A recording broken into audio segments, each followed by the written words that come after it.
Here to discuss this is Republican presidential candidate Tim Scott of the state of South Carolina. Senator Scott, thank you for being here. Yes, ma'am. Good to be with you, Abby. And so, Senator, this unprecedented attack has now started a war that could go on for some time. What is Congress prepared to do to support Israel and ensure that this does not become a wider conflict in the region? Well, Abby, one of the things we should do as Americans is put this into context for ourselves. Number one, I've heard as many as 1,000 deaths in Israel now. In America, that would be translated into 40,000 Americans losing their lives because of evil, I can't say it any clearer, an evil attack by Hamas on Israel. Number one. Number two, we should make sure that there is no daylight between America and Israel. Number three, we should be very clear in sending the strongest signal. I do agree with sending assets into the Mediterranean to be in a positive, aggressive, offensive posture if necessary. And we must make sure that the Americans who've been taken hostage, that we put our resources to work to bring those Americans home. And unfortunately, Abby, President Biden paying $6 billion for Americans only increased the price for an American. And I will say, I said this several weeks ago, that when you raise the price on an American head, basically, you've just created a market to take more Americans. And we've seen that play out just in the last 24 hours. Devastating news to our country and to the Middle East, and most importantly, also to our ally, Israel. Do you believe that the United States should send resources to help recover any Americans who may have been taken hostage?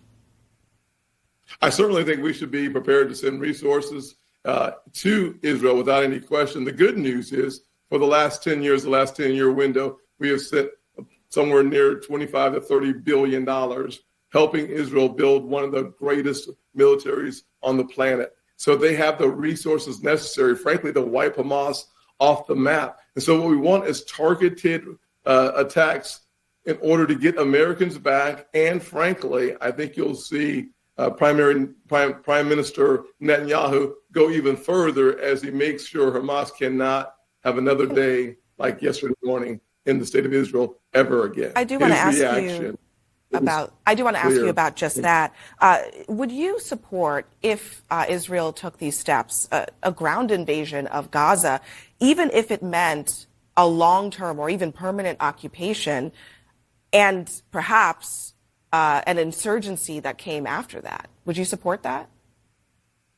Well, I will support Prime Minister Netanyahu doing whatever it takes to keep Israelis safe and the safe return of Americans. That must be a clear message. We have had the exact opposite from President Biden over the last 2 years. We now need strength.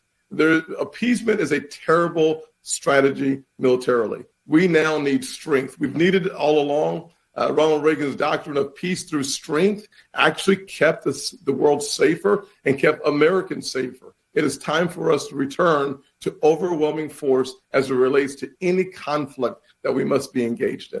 This attack by Hamas is coming against a backdrop of the United States, Saudi Arabia, and Israel having what sounds like very serious conversations about a potential deal to normalize relationships.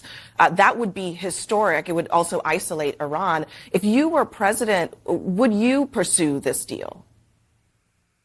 Well, the deal has really some very good points in there. The one thing I would not do is provide a commercial nuclear program to Saudi Arabia. To me, that leads to B, which is the acceleration of another nuclear state potentially in the Middle East. So we should learn the lesson through the JCPOA, the nuclear deal with Israel, giving Iran an opportunity to have, frankly, a path forward towards a nuclear weapon is a terrible decision.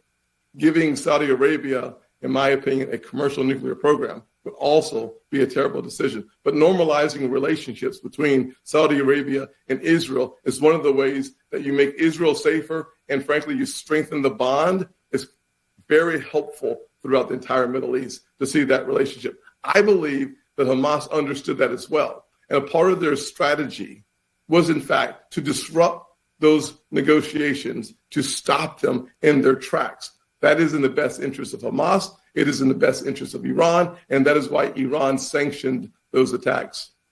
All right, Senator Tim Scott, thank you for joining us on all of this. Yes, ma'am. Have a good day, Abby. And up next, more of our breaking news coverage.